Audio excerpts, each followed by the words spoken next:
Welcome back. Telugu జాతి చరిత్ర ఉన్నంత వరకు తెలుగు వారి గుండెల్లో ఎన్టీఆర్ ఉంటారని ఏపీ సీఎం చంద్రబాబు అన్నారు. వైఎస్ఆర్ జిల్లా మైదుకూరులో నిర్వహించిన ఎన్టీఆర్ వర్ధంతి సభలో చంద్రబాబు పాల్గొన్నారు. ఎన్టీఆర్ విగ్రహానికి పూలమాల వేసి నివాళులర్పించారు. అనుక్షణం తెలుగువారి ఆత్మ గౌరవం కోసం ఎన్టీఆర్ తపించారని వ్యాఖ్యానించారు చంద్రబాబు.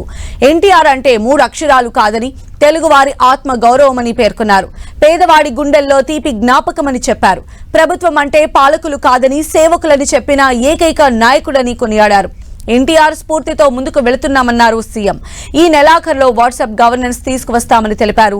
ఏ పని కావాలన్నా ఒక్క మెసేజ్ పెడితే చాలని, సమస్యల పరిష్కారానికి ఆఫీసులకు వెళ్లే పని లేదన్నారు. ప్రజల ముందుకే వచ్చి సమస్యలు పరిష్కరించే ఏర్పాట్లు చేస్తున్నామని చెప్పారు చంద్రబాబు.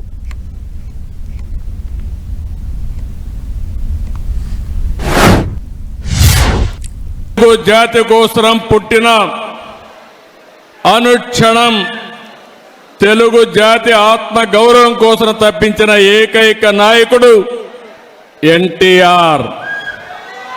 ఎన్టీఆర్ అంటే 3 అక్షరాలు కాదు, తెలుగువారి ఆత్మ గౌరవం. ఇంకొక పక్క మనం చూస్తే పేదవాడి గుండెల్లో తీపి జ్ఞాపకం, బడుగు బలహీన వర్గాల గుండెల్లో చెరగని ధైర్యం. ఎన్టీఆర్ ఒక స్ఫూర్తి, ఎన్టీఆర్ ఒక ఆదర్శం, ఆయన జీవితం ఒక సందేశం. పోలవరాన్ని మళ్ళీ పట్టాలెక్కించాం. ఈరోజు ఇక్కడికి వచ్చాను. పోలవరం మీరు చూస్తే పోయిన ప్రభుత్వం డయాఫామ్ వాల్ని ముంచేసి పోలవరం ప్రాజెక్టు గోదావరిలో ముంచేశారు.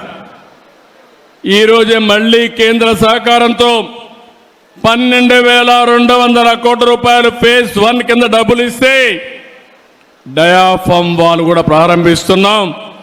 2 సంవత్సరాల్లో పోలవరం పూర్తి చేస్తామని మీ అందరికీ హామీ ఇస్తున్నా.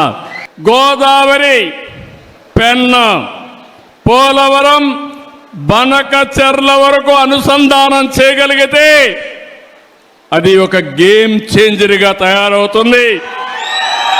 ఇంకా ఇబ్బందే ఉండదు. రాయలసీమ రైతాంగం మీసం తిప్పి బతికే రోజు వస్తుందని చెప్పి కూడా నేను మీకు తెలియజేస్తున్నా. ఈ నెల చివరిలోనే వాట్సాప్ గవర్నెన్స్ తీసుకొస్తున్నా. మీ సెల్ ఫోన్లో మీకు ఏ పని కావాలన్నా ఒక మెసేజ్ పెట్టినా, మీరు మెసేజ్ పెట్టడం తెలియకపోతే మామూలుగా మీరు మాట్లాడినా మీకు ఆ పని చేసి పెట్టే బాధ్యత ఈ ప్రభుత్వం తీసుకుంటుంది. ఆఫీసులకు పోయే పని లేదు. ఆఫీసులే మిమ్మల్ని ఎదుర్కొంటూ వచ్చి మీరెక్కడుంటే అక్కడ పనులు చేసే పరిస్థితి తీసుకొస్తామని కూడా మీకు తెలియజేస్తున్నా. 5 ఏళ్ళలో ఏం జరిగిందో చూశారు. ఈ 5 ఏళ్ళలో మీ జీవితాల్లో ఏ విధంగా వెలుగులు వస్తాయో మీరే చూడబోతున్నారు. ఎన్నికల ముందు ఈ విధంగా నవ్వుతూ మాట్లాడిన సందర్భమే లేదు. కూర్చోవాలంటే భయం, ఇంట్లో నవ్వాలంటే భయం, దారిలో ఇంట్లో నుంచి బయట రావాలంటే భయం. కానీ తమ్ముళ్ళు, ప్రజాస్వామ్యంలో ఈరోజు మీరు స్వేచ్ఛగా ఉండగలుగుతున్నారంటే అది ప్రజాస్వామ్యం అని చెప్పి మరొక్కసారి తెలియజేస్తున్నా. విర్రవీగిన నియంతలందరూ కూడా కాలగర్భంలో కలిసిపోయారు. ఎప్పుడైనా సరే మనం చేసిన పనులే శాశ్వతం.